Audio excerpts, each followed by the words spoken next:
Welcome to our weekly compilation. Are you searching for a captivating video that will ignite your curiosity and fuel your imagination? Look no further, because we are thrilled to present you an enthralling compilation of stories from this week. So, settle comfortably, unwind, and immerse yourself in the next few minutes to these exciting stories.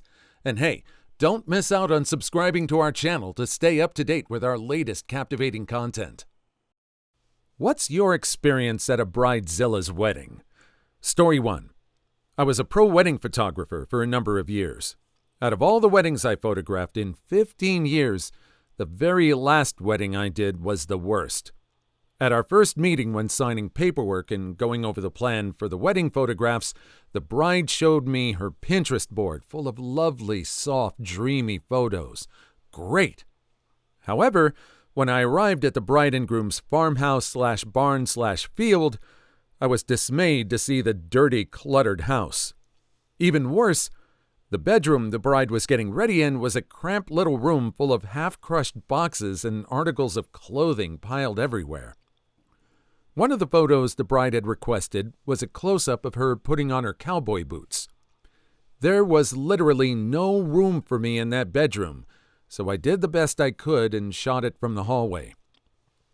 I tried to talk to the bride about moving to a different spot to make the photo better, but she screeched at me, "Just take the freaking picture!" The angle was terrible, but I soldiered on. Next, as the bride put her dress on, she began shrieking because her dress wouldn't zip up in the back. She said she bought it several sizes too small because she was dieting and knew it would fit. She hadn't even tried it on before the wedding. After more screaming and crying, her maid of honor convinced her to put on a flannel shirt and tie it at the waist to cover her back. Luckily, she agreed. I left her so I could find the groom for pre-wedding photos. He and his groomsmen were dressed and doing shots of booze. They were already hammered.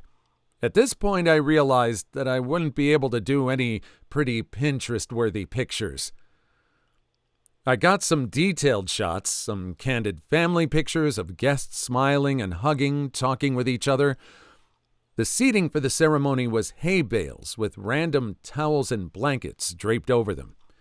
The ceremony began, and all of the groomsmen lined up with red Solo cups in their hands, smirking and continuing to drink during the ceremony.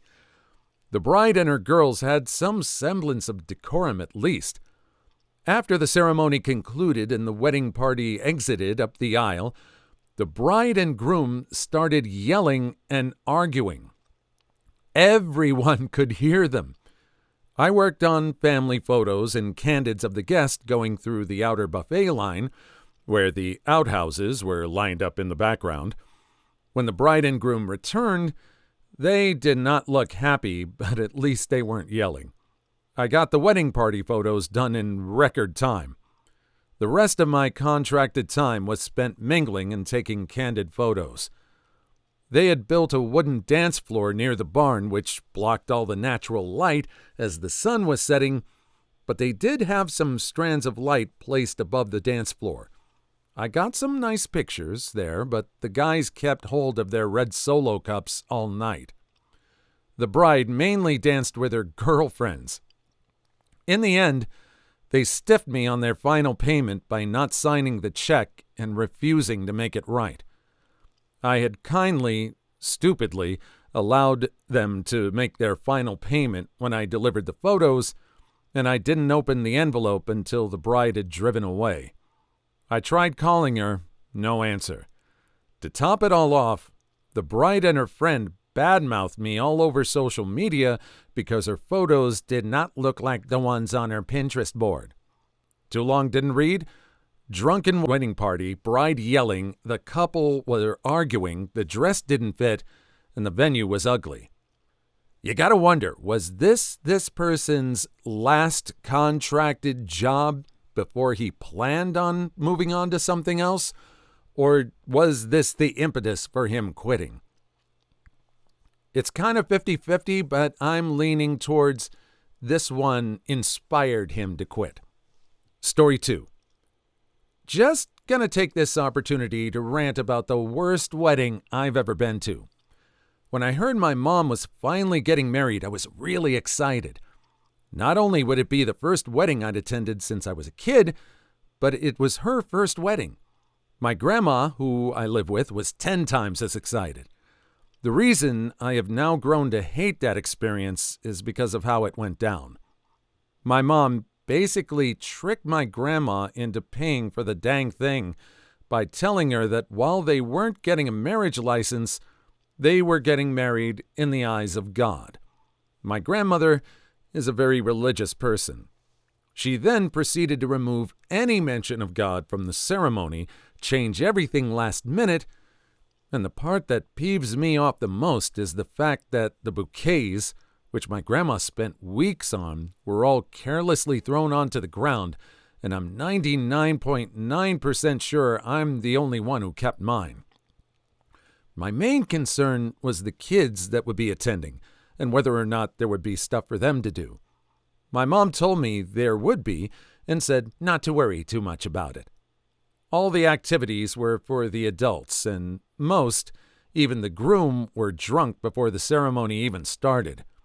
And something that just led me to see my mom as an irresponsible parent was the fact that there were people under the age of 18 mixing drinks, and my brother, who is currently 10, was serving it. This is illegal, and had a cop been there, my mom would most likely be in legal trouble for this. The most fun I had at that dang thing was when I was hanging out with a pair of twins I was acquainted with. And the few bonuses was being able to see my aunt, uncle, and cousins from out of state for the first time in years, and getting some quality time with my boyfriend. The entire wedding experience would have been worth it if I had gotten to witness my boyfriend's sister punch the daylights out of the drunk guy who locked some kids in the treehouse. Oh, just sounds like a bad experience all around. It's just really bad that this woman preyed on her mom and her beliefs to con her into paying for the whole thing. I would think at this point you would want to take some responsibility for your experience. Did she feel like she didn't have to pay for it all but still demand all these changes? It's awful. Story 3. All my friends know not to ask me to be their bridesmaid because I will say no. The only time I agreed was for my sister, and that was a mistake. She's always treated me like garbage, but she turned it up even more for the wedding. She lived several states away, but wanted the wedding in our hometown. That meant our mom, her matron of honor, and I had to plan all the wedding details while she would travel home occasionally to check up on us. Mind you, I was only 21 and also taking care of our dying grandfather, and in college, so I was a little stressed. Nothing pleased her, and she kept getting upset that I wasn't choosing the things she wanted. But she wouldn't tell me what she wanted until after I was forced to choose things. She insisted on us getting $400 dresses, which of course I couldn't afford, but luckily our mom paid it for me. After a year of me dealing with all this, she one day told me I had to cut off 12 inches of my hair for literally no reason. I had the same hair length and texture as one of her other bridesmaids, and she wasn't told to do anything with hers. My sister just wanted yet another thing to yell at me for. I finally snapped and told her she was being a spoiled, selfish brat, and she started hitting me. I put up my arm to protect my face, and when she was done swinging, I just walked away. She was 25 and thought physically assaulting me would make me do what she demanded. Our mom had to beg me to stay in the wedding. On the wedding day, she insisted I wear a ton of makeup, which I rarely do because I'm allergic to most ingredients in it. My face was burning by the end of the day. I was so glad when everything was over. Then, hilariously enough, while on her honeymoon, her husband gambled away all the money they'd received as gifts, and 6 months later, He started cheating on her. They were divorced within a year. She spent $20,000 on her perfect princess wedding, and it was all for nothing. Do you think people would spend as much as they do on their wedding if they knew what the end result would be?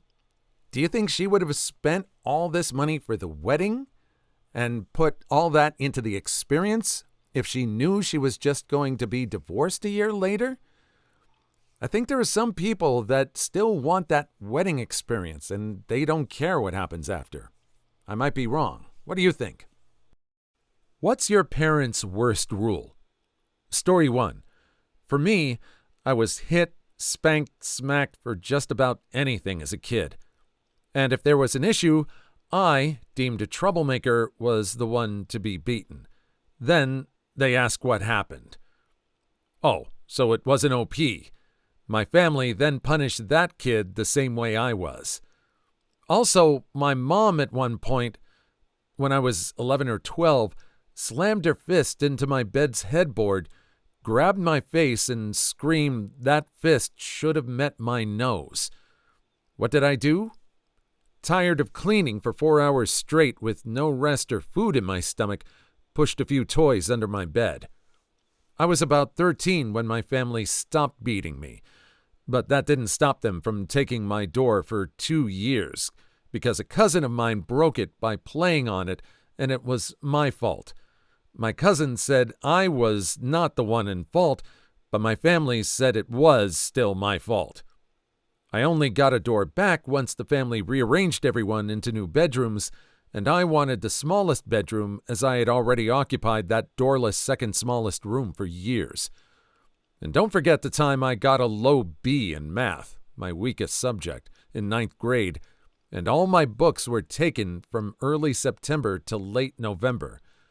I'm a bookworm who reads to combat my anxiety and depression, and that punishment only made my depression and anxiety worse, along with dimming my love for reading ever so slightly. Plus, I was banned from playing Pokemon for life in middle school. I have autism and was hyper-focused in what I like, and that was Pokemon. I just watched the show and played the games, Pokemon White being my first ever Pokemon game. My parents gave me a lifelong ban from anything Pokemon. I'm in my early 20s and have yet to touch Pokemon, more out of respect for that ban. Also, I don't have an interest in Pokemon yet. Any new games I want, but I don't, as I don't see the joy of a franchise I was banned from because of my parents.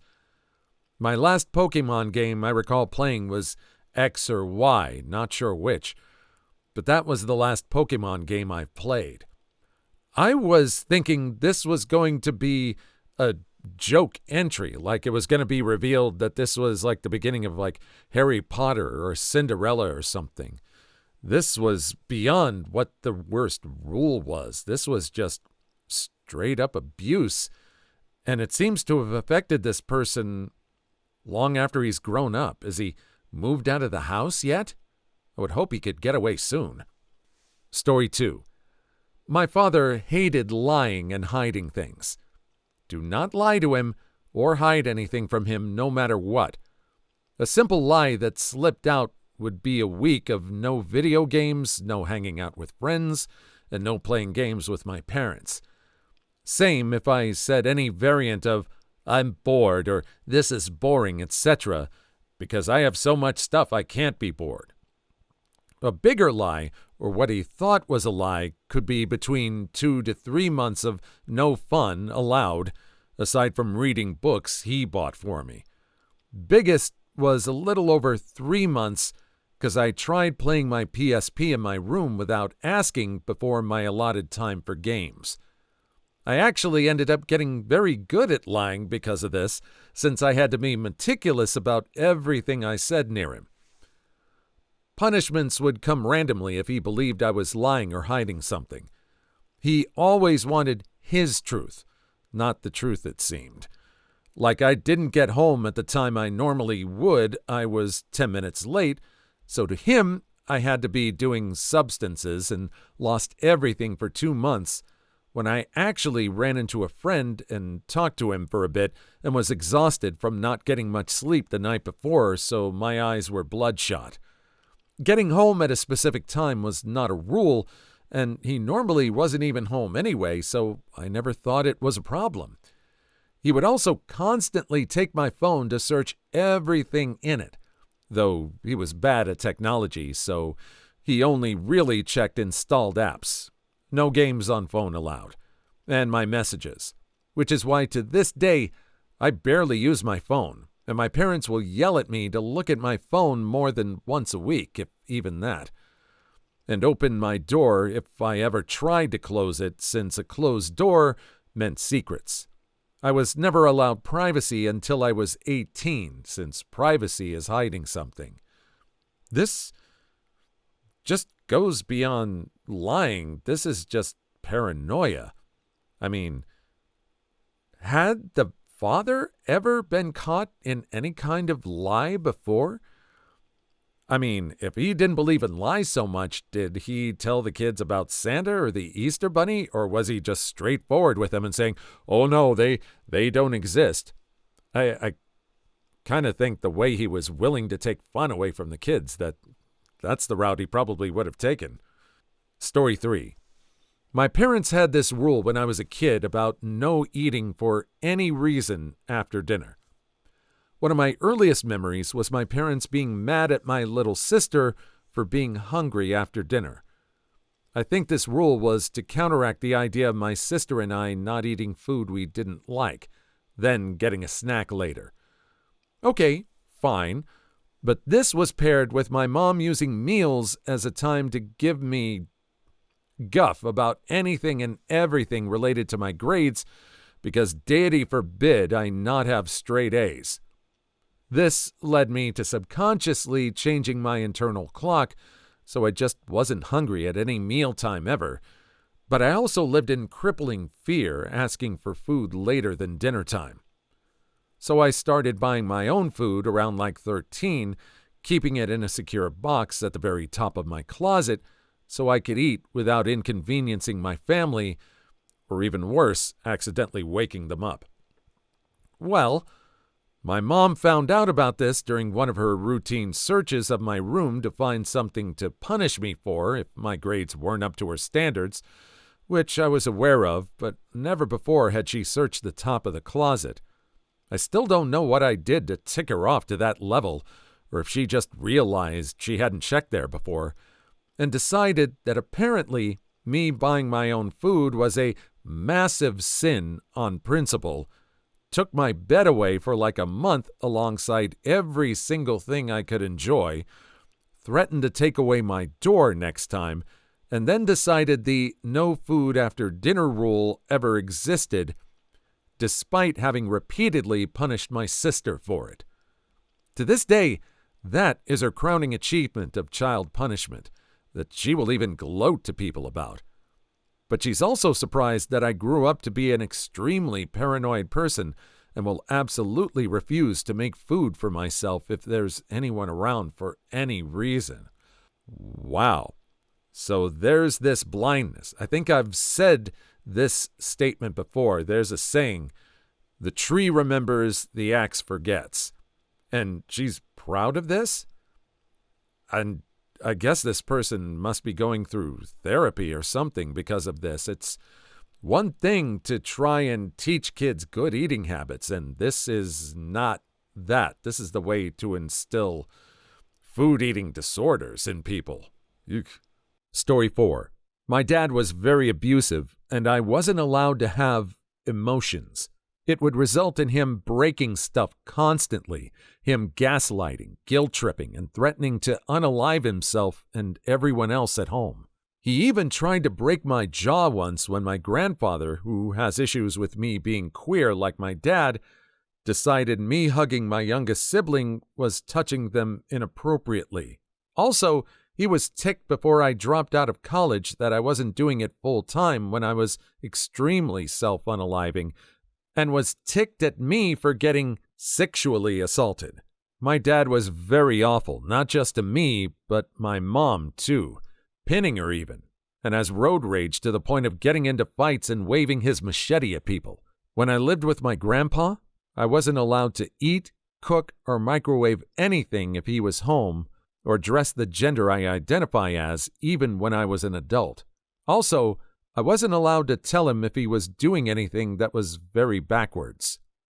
The last time I saw my dad, he was running after me with a knife, and with my grandpa last night was when I was just staring at him blankly when he came to visit from out of town, when I was helping him taking care of his very senile mom that thought me and my cousin were a married couple, probably because I'm mixed and white passing and my cousin is brown, and had no idea who we were. She passed away earlier this month. When I lived with both my dad and grandpa, plus some traumas I went through led me to living in the streets. I honestly hate them both, and I hope they expire alone and miserable. What's the incident at school? Story 1.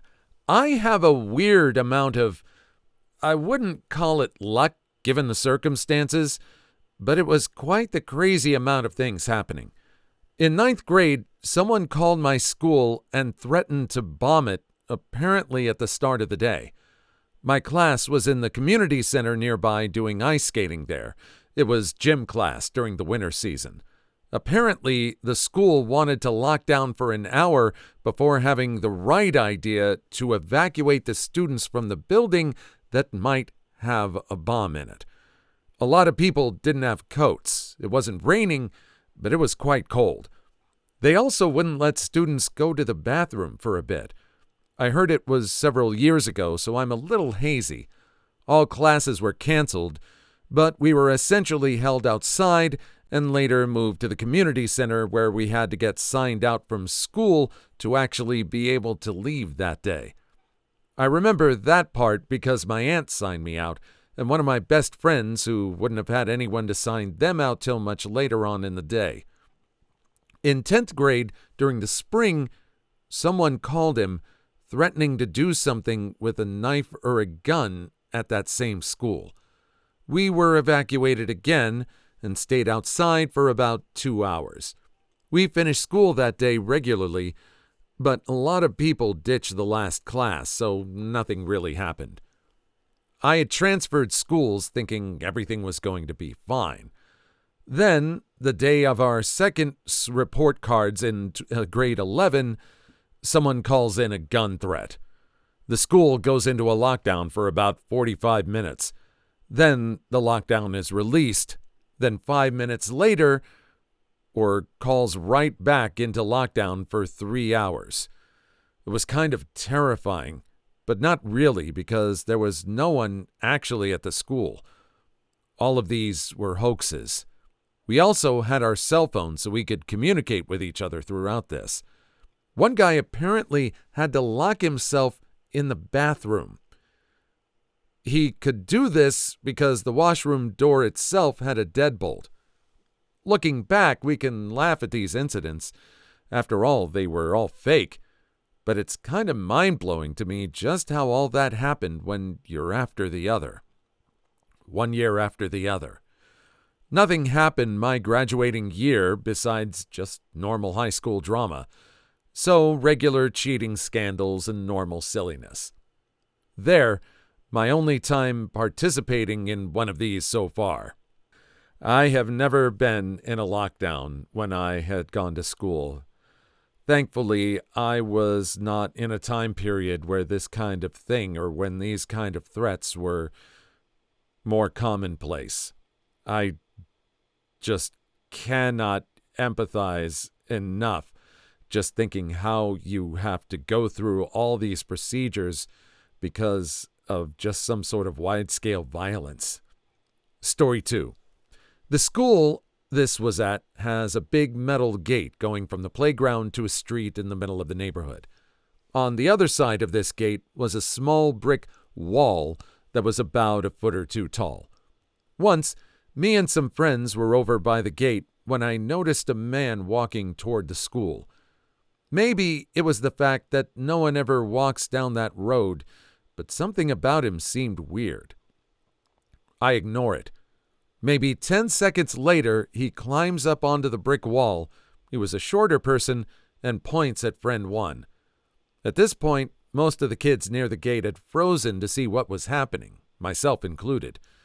The man tells friend 1 to get a teacher, and he runs to find one. Me and friend 2 are standing next to each other, and the man points at us. He tells us not to move.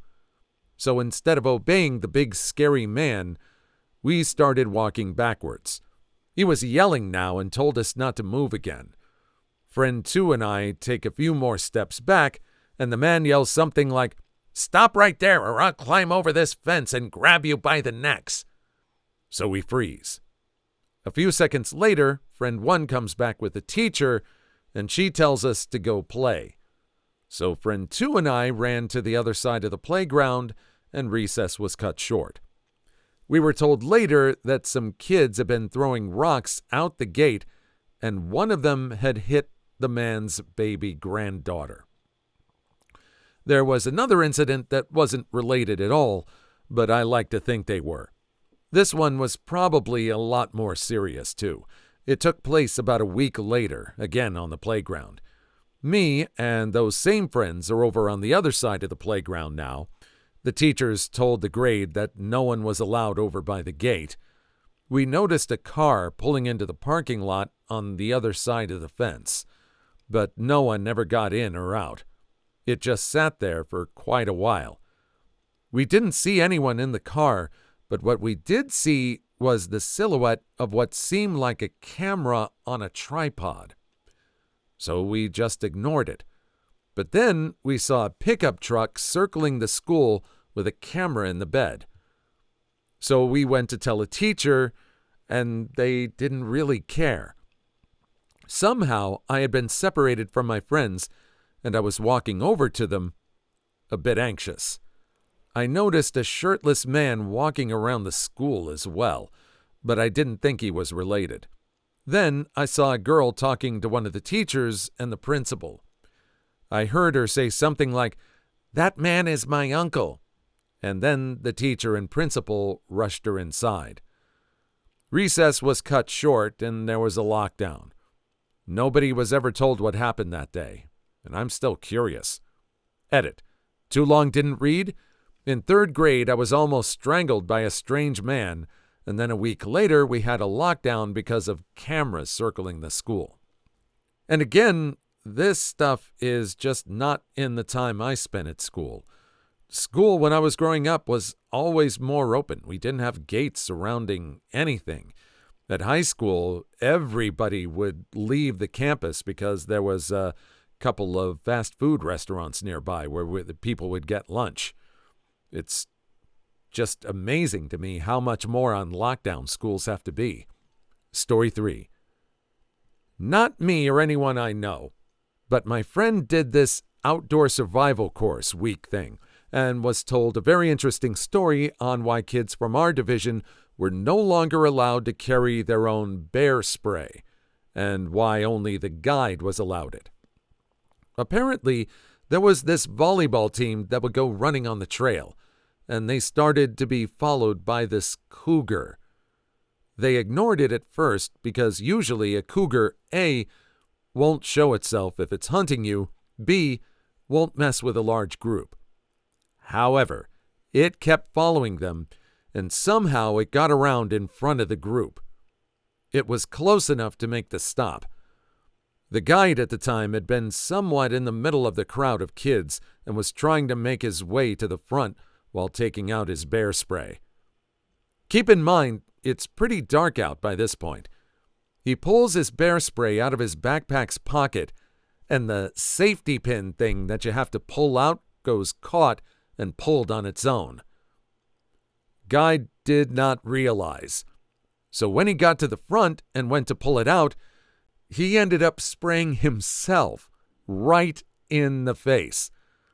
That's bad enough, right? But as they saw him pulling out his spray, the other kids had started reaching for theirs. The cougar was close enough now that they were panicking, and a junk load of kids just started misting the area. Now, for those of you who are unaware, you're only supposed to use bear spray in a quick burst. It's very potent, and spraying any more than that can be extremely dangerous. So here we are with several kids writhing on the ground in pain with a cloud of bear spray around them. Not a great situation. The cougar left, probably thinking some iteration of, "These guys are nuts." It was later found, and it turns out that it was senile, and pretty much all of its teeth were either gone or rotten. This, of course, explains why it was desperate enough to approach such a large group of kids, which is extremely odd behavior for any predatory animal, but especially cougars. And that, my friend, is why my school division no longer lets students carry bear spray. So, the school took something away instead of teaching them how to use it. Make that make sense, because it doesn't make sense to me. What weird house rule do you have? Story 1. Locks. My brother is severely autistic to the point where he is profoundly handicapped and mostly nonverbal. He needs constant supervision and help with literally everything. One of the side effects of his medication is he is always hungry. Just always. He has always been big despite everyone in my family being petite and my dad being extremely thin, but he is a literal bottomless pit. We have to lock up all the food, even some dry ingredients. If he's left alone for even a minute or two, he'll bust into something and he'll keep eating until he makes himself sick. So we have locks on the fridge, freezer, closets, you name it. Combo locks usually because he can figure out locks that just have a latch, and if he can find a key, he'll use it. On top of that, he went through a phase in our teens, we're Irish twins, where he kept running out of the house. Sometimes he'd try to get into people's houses to find food or look for receipts/ads he likes. He collects them. Sometimes he'd just run around the neighborhood aimlessly. One neighbor's garage was very, very sexy, apparently, and he'd just H-mack it. The same with someone else's mailbox. Don't ask. I don't know either. And for a big boy, he was quick. You look away 2 seconds, he was out the door. So we had locks/alarms everywhere. I have ADHD, and to this day, I'm bad at remembering to do things like close the garage, so it was a nightmare. Imagine being a teen and bringing home a new friend or a crush, and your big brother is running around in Sesame Street tighty-whities, and your parents are making sure your friend knows to make sure everything is locked up like Fort Knox. Beyond embarrassing. In a way, it was actually a good thing, though. I love my brother, and my life is just weird. If you can't handle it for a few hours, then you probably aren't the kind of person I want in my life.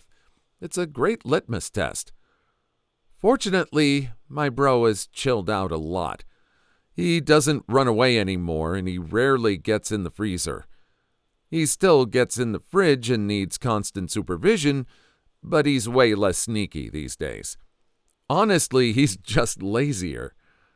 But I'm glad because the neighbors no longer hate us as vehemently now that their garage door and mailboxes no longer have to worry about being violated by a random giant guy who looks like a huge baby. My whole family has bad baby faces. For some reason, I thought this story was going to become something where they didn't have locks anywhere in the house because the person would injure themselves on them. It didn't occur to me that it was going to be locks everywhere. It just reminds me of that video of the dog who was supposed to go straight to their owner amidst this whole row of treats and toys and everything, but the dog instead just goes for everything. Just everything on the way, just doesn't miss anything at all. Anyway, Story 2. Okay, swearing did actually become something that people don't see as bad. It is. And it's not beneficiary in any way. But this mom should tell the kids that instead of swearing, they can say some other word. Sounds familiar. And she could actually try to expand her children's vocabulary.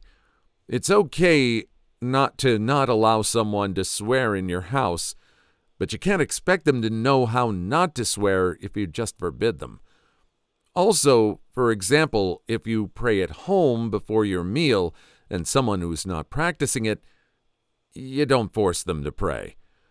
I've seen that too many times.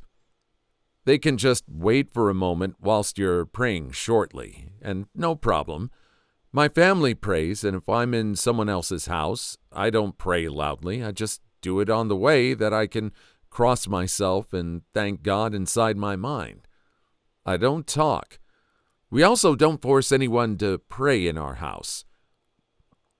We also take our shoes off in the house and use slippers. It's normal where we live. That way you're not taking the dirt off your shoes inside the house. Washing hands before the meal is also a thing in our house. You'd be surprised how many people don't wash their hands after going to the toilet. And then they just sit at your table. Gross.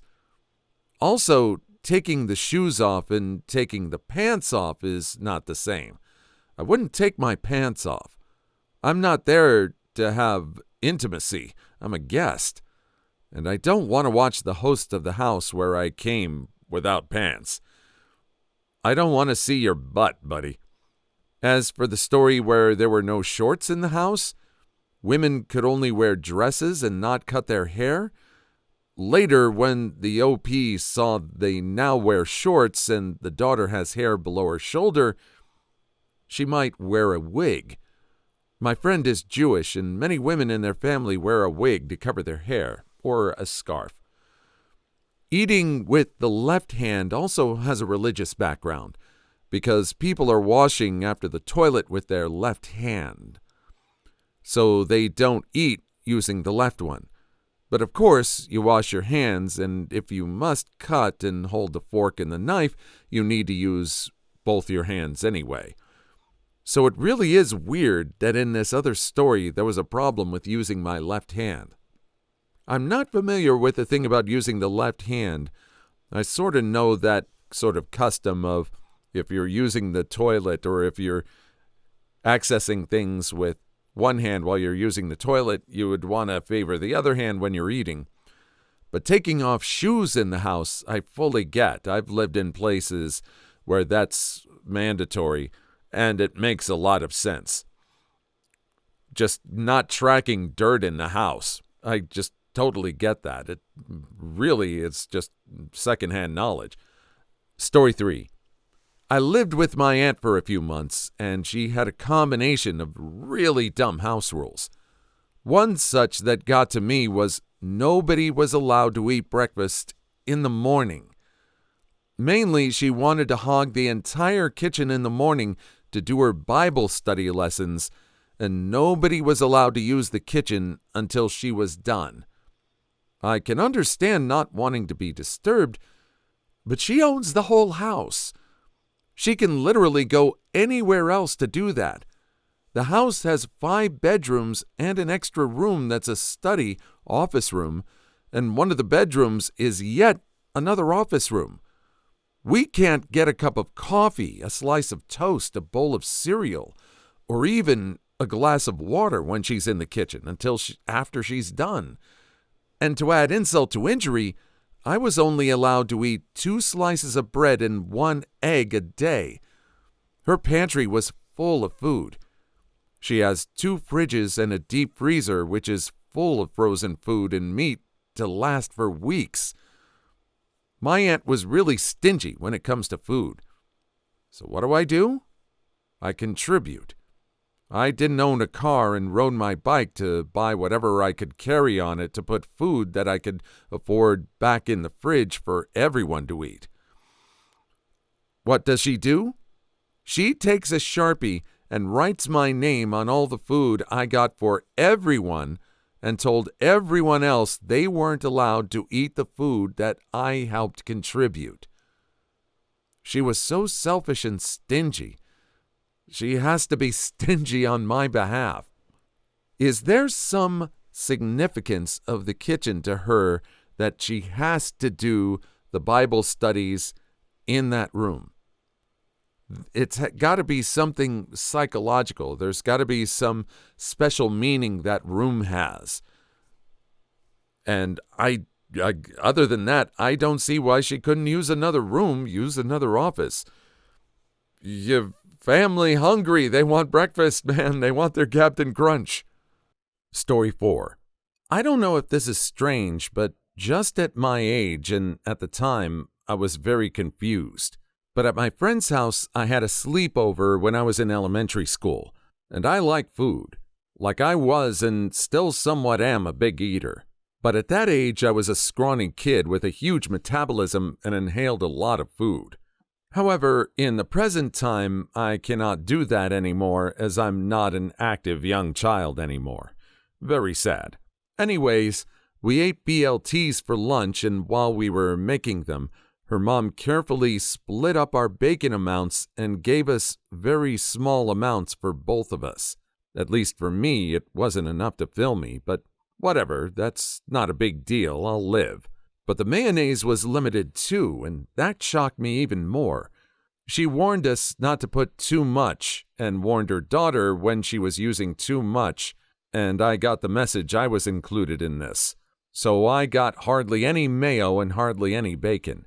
Yet her mom took as much bacon as she wanted and lathered the mayo a big ton.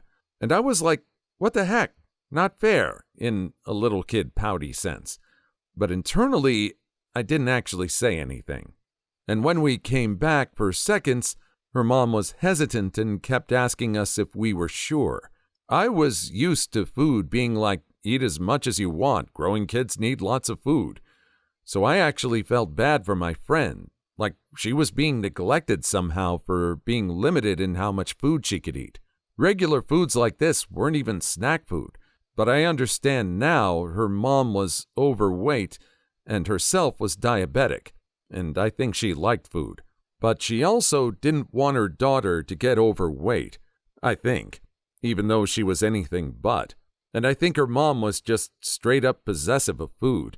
She wanted as much as possible for herself, which, to be honest, I'm that way. I shout for glee if no one else wants the rest of the food.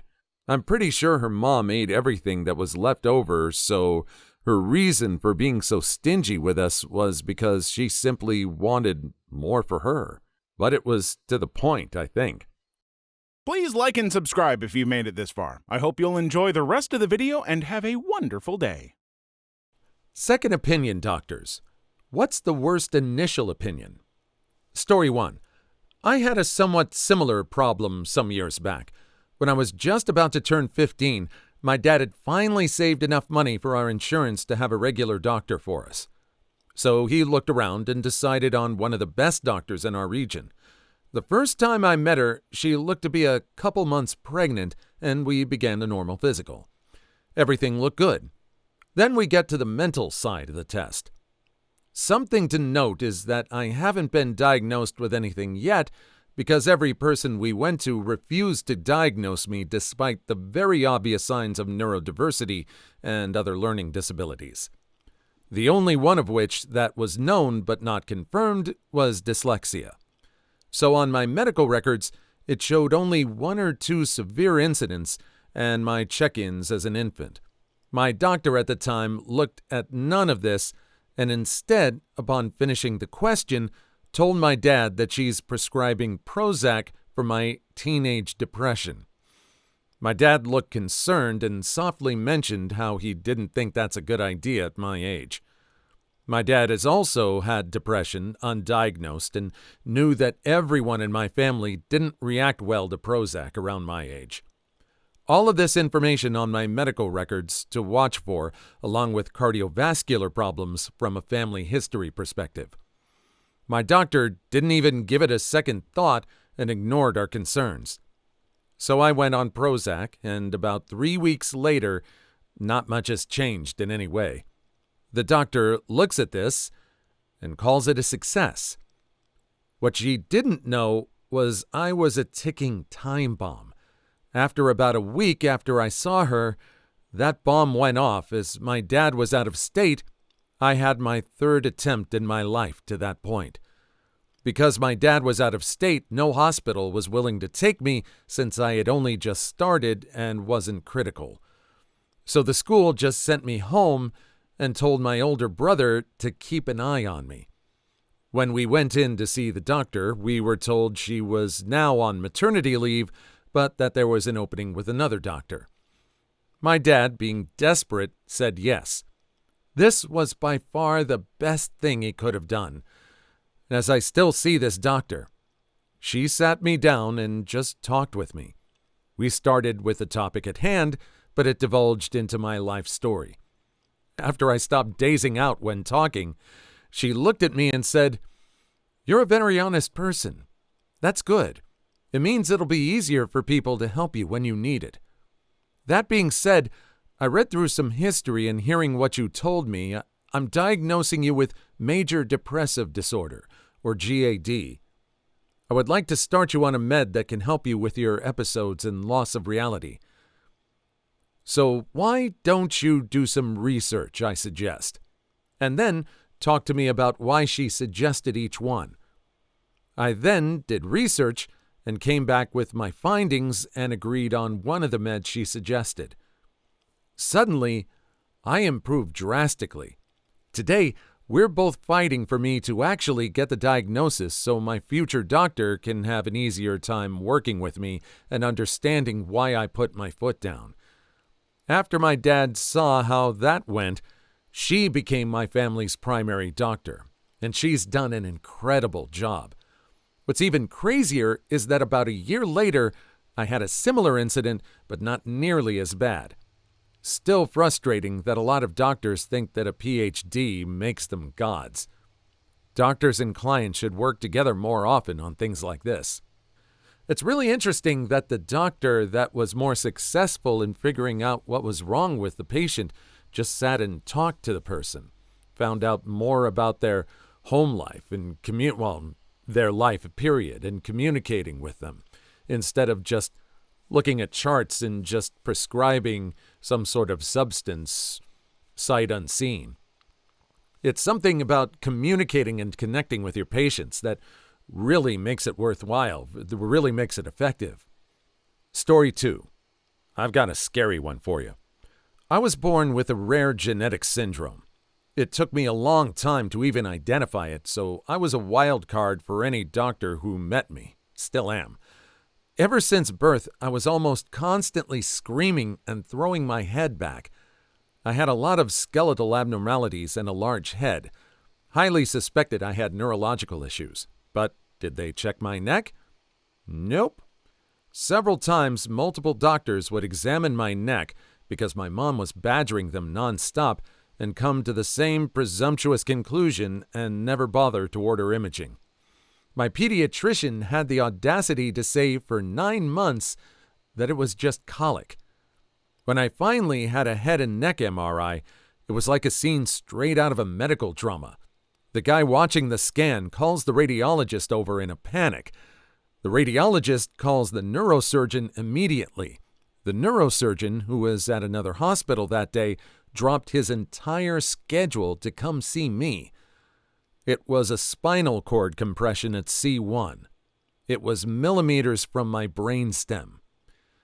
I had had this since birth and had been at risk of my brainstem being crushed for who knows how much of that time. It's a miracle I can walk or even breathe unassisted right now. My case made the rounds at the children's hospital, and my pediatrician had his butt handed to him by the next pediatrician who took my case. The first one fired me. He was annoyed by my mom's constant nagging. This diagnosis wasn't obvious or anything from just those symptoms, but it was clear I needed imaging way sooner. I was lucky to have one of the best neurosurgeons in the country. He's known for his work on operating on inoperable brain tumors. I get to walk away with just mild muscle spasticity and other benign oddities for all that trouble because of his amazing work.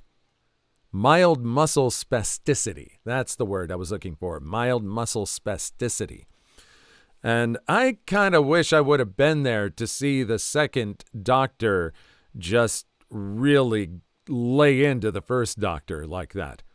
I just wonder why they just didn't go with the imaging to check for some of these issues. Was her crying and her colickiness just looking like every other colicky child that was happening?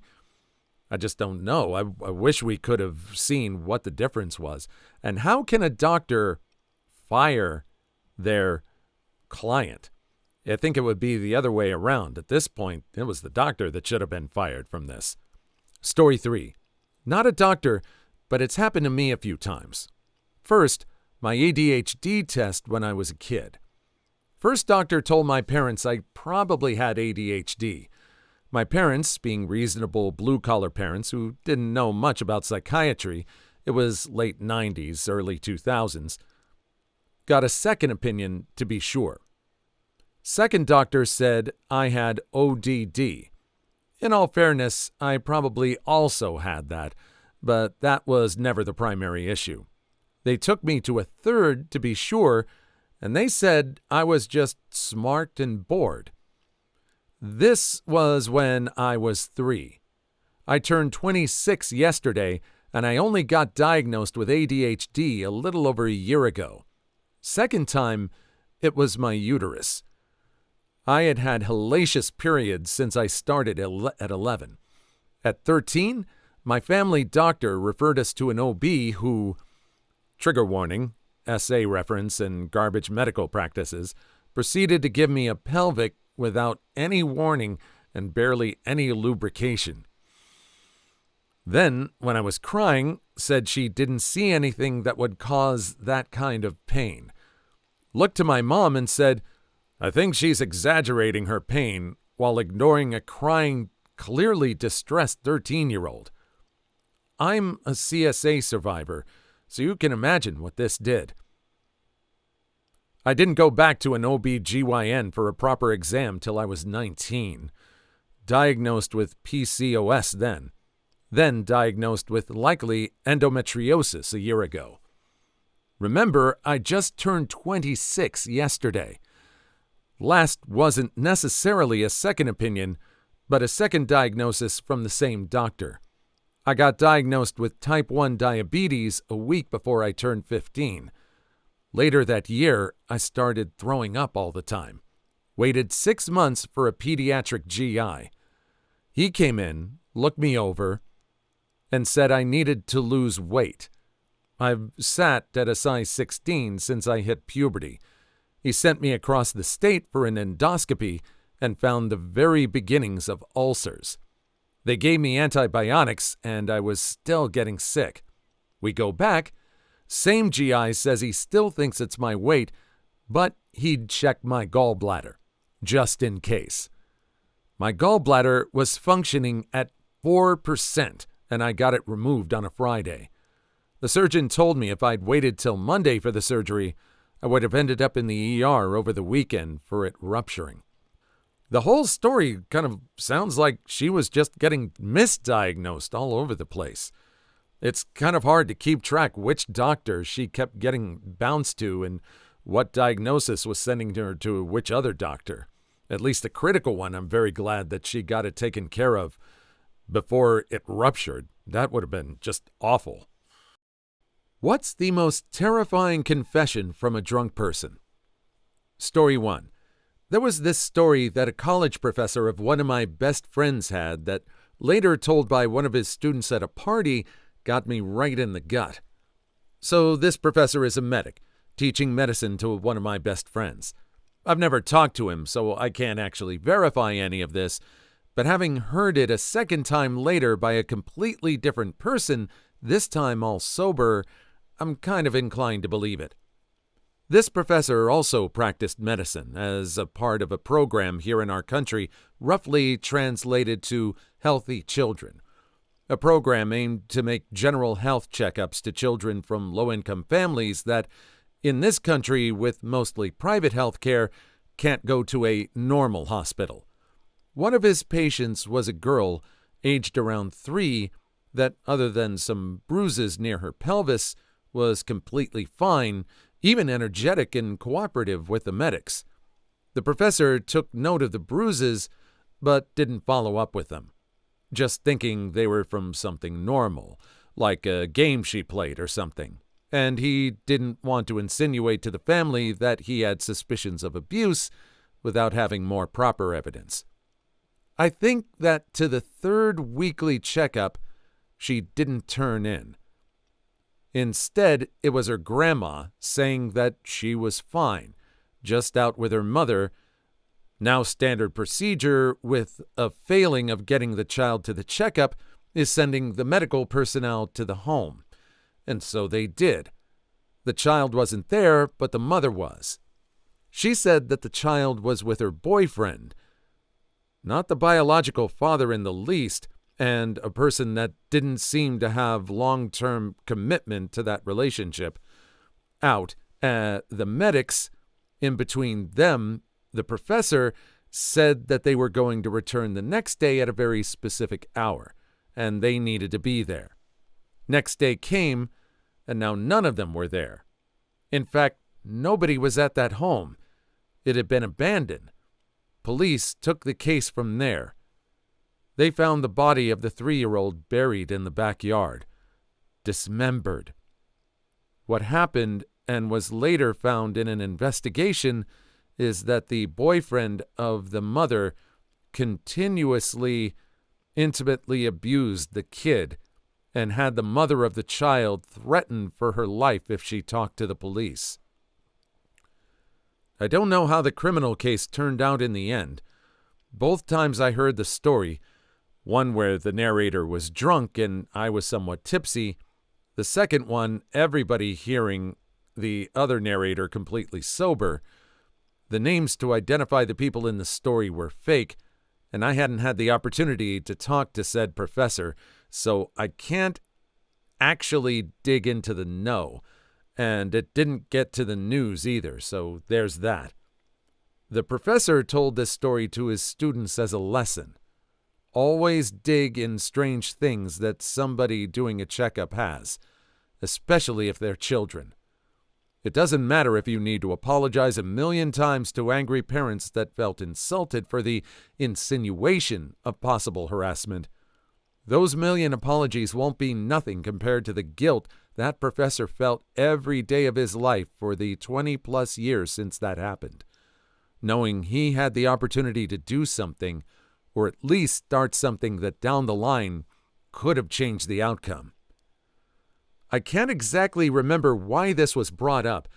I think somebody mentioned this professor was going to be theirs in a specific class, and a guy present that already had the class started talking about him, and eventually he insinuated the existence of a dark story with him, and morbid curiosity had us all, at least the first time.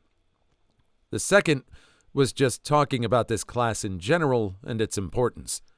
But what I do remember was that the student that said it to me talked about how he couldn't participate in that class for 20 minutes because he needed, at the time, control his tears. He said that just as tears rolled over not only from his eyes, but some of the other listeners too. Even if I'm not a medic nor I study it beyond reading some of my uncle's books, I took that story, as horrifying as it was, down to my core. And nowadays, every time that there's something that I know is going to get someone mad, but it needs to be done for the possibility of avoiding a really bad situation in the future, or just in general for the betterment of most, if not all, I'm the first one trying. And I have the patience of the whole world for anything that comes out, either a burst out or a shout out or whatever, thinking that even if not to the scale of this professor's story, I will do my best to learn from his mistakes. And I actually have learned quite a lot from this, to have a tone as calm and understanding as possible, and to phrase things even, if not perfectly, to the best of my ability, and backtracking if I made a mistake or if there's a misunderstanding.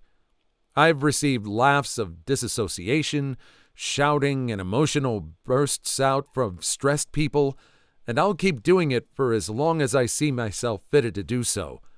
And if I consider myself not fitted, I'll try my best to find somebody that is, both in capability and willingness. Too long didn't read? A med student once told me the story of how his professor could have avoided the continuation of intimate abuse and unaliving of a 3-year-old if he questioned the family for her bruises in her pelvis, once told while drunk, once later while sober. That is a really horrific and a long story to start off this video.